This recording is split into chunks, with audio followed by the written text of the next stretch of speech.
ভারতে গোরক্ষকদের বিরুদ্ধে রায়, মুসলিম বিচারককে হত্যার হুমকি হিন্দুত্ববাদীদের। ভারতের মধ্যপ্রদেশে এক ব্যক্তিকে হত্যার দায়ে 14 জন কথিত গোরক্ষককে যাবজ্জীবন কারাদণ্ড দেওয়ার পর তীব্র সাম্প্রদায়িক আক্রমণ ও হত্যার হুমকির শিকার হয়েছেন মুসলিম নারী বিচারক তাবাসসুম খান।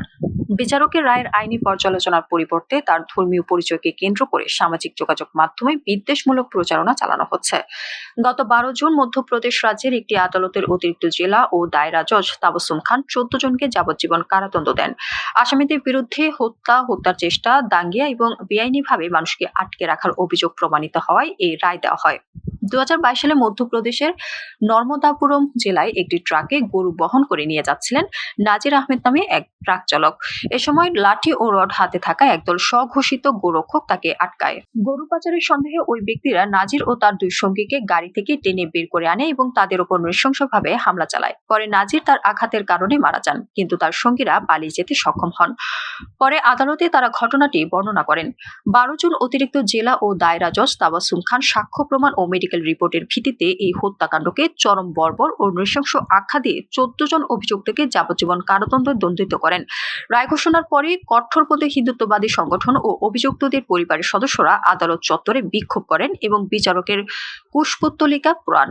পরবর্তীতে বিভিন্ন সামাজিক মাধ্যমে বিচারককে উদ্দেশ্য করে চরম আপত্তিকর মন্তব্য, হত্যার হুমকি এবং ধর্ষণ ও সহিংসতার উস্কানিমূলক ভিডিও ছড়ানো হয়। বিচারকের নিরাপত্তা নিশ্চিত করতে মধ্যপ্রদেশ হাইকোর্ট স্বতঃপ্রণোদিত হয়ে হস্তক্ষেপ করেছে এবং পুলিশ প্রশাসনকে কঠোর ব্যবস্থা গ্রহণের নির্দেশ দিয়েছে। এর মধ্যে ঘৃণাসূচক মন্তব্য ছড়ানোর অভিযোগে অভিযুক্তদের মধ্য থেকে কয়েকজনকে গ্রেপ্তার করা হয়েছে।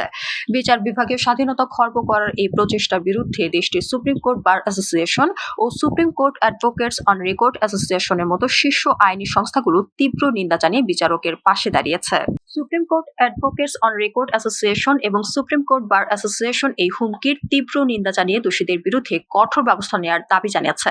সুপ্রিম কোর্ট বার অ্যাসোসিয়েশনের সভাপতি বিকাশ সিং বিবিসিকে বলেন, একজন বিচারকের হুমকি দেওয়ার বিষয়টি অত্যন্ত গুরুতর, কারণ বিচার বিভাগ গণতন্ত্রের মৌলিক কাঠামোর সঙ্গে জড়িত।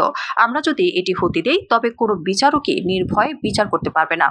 সাইবার সেল উস্কানিমূলক ভিডিও শেয়ারকারীদের শনাক্ত করতে এবং সামাজিক যোগাযোগ মাধ্যমে নজরদারি রাখতে কাজ করছে। তবে সুপ্রিম কোর্টের জ্যেষ্ঠ আইনজীবী সঞ্জয় হেগড়ে মনে করেন, বিচারক তাবাসসুম খানের নিরাপত্তার জন্য রাষ্ট্র ও উচ্চ আদালতের আরো জোরালো ভূমিকা নেওয়া উচিত। আইনি সংবাদ মাধ্যম লাইভ ল এ লেখা এক নিবন্ধনে তিনি বম্বে হাইকোর্টের সাবেক বিচারপতি গৌতম প্যাটেলের উদাহরণ টেনে বলেন, 2024 সালের একটি মামলার রায় দেওয়ার পর বিচারপতি প্যাটেল ও তার পরিবার হুমকির মুখে পড়লে হাইকোর্টের নির্দেশে তাকে সর্বোচ্চ নিরাপত্তা দেওয়া হয়েছিল। সঞ্জয় হেগড়ে বলেন, একজন অবসরপ্রাপ্ত হাইকোর্টের বিচারক যদি রাষ্ট্রীয় সুরক্ষা পাওয়ার যোগ্য হন, তবে জেলা আদালতের একজন কর্মরত দায়রা জজও সমমানের সুরক্ষা পাওয়ার অধিকারী। এই নীতি পদমর্যাদা ধর্ম বা রাজনৈতিক পরিস্থিতির উপর ভিত্তি করে পরিবর্তিত হতে পারে না।